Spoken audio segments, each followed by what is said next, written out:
Aujourd'hui, nous allons vous parler de Notre-Dame de Lorette. Notre-Dame de Lorette est le tout premier sanctuaire marial international consacré à la Vierge. Il se trouve en Italie.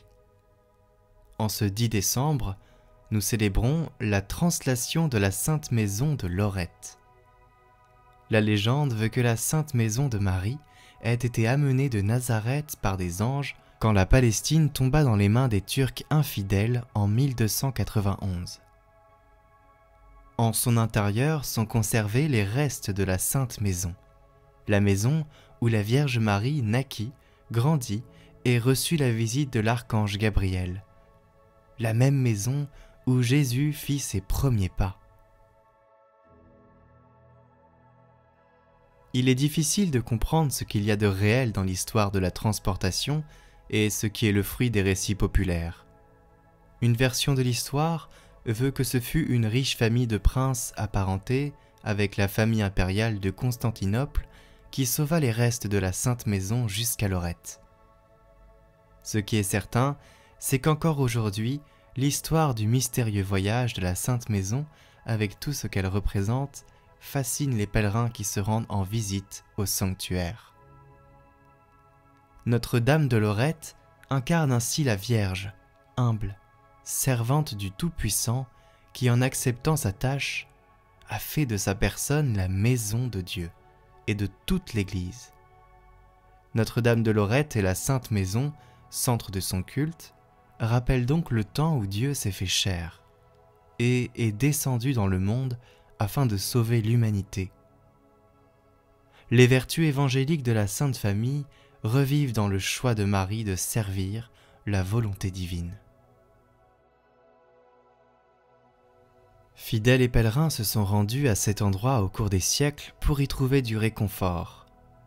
Malades et infirmes s'y sont rendus à la recherche de la guérison et de la consolation dans leurs souffrances.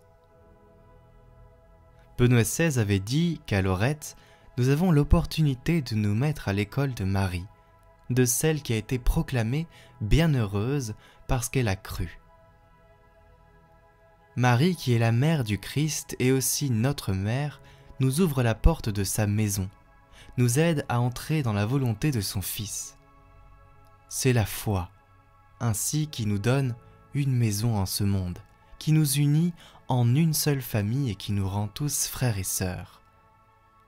La foi. En contemplant Marie, nous devons nous demander si nous aussi, nous voulons être ouverts au Seigneur, si nous voulons offrir notre vie pour qu'elle soit une demeure pour lui, ou si nous avons peur que la présence du Seigneur puisse être une limite à notre liberté, et si nous voulons nous réserver une part de notre vie qui n'appartienne qu'à nous-mêmes.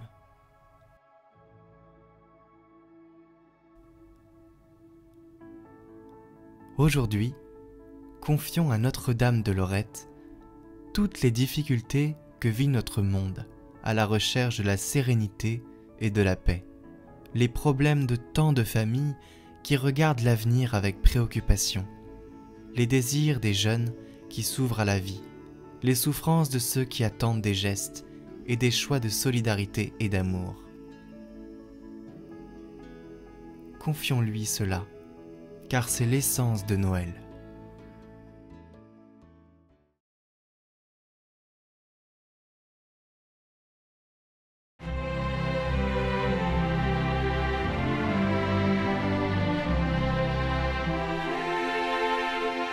Recevez la parole de Dieu chaque jour sur Catoglade.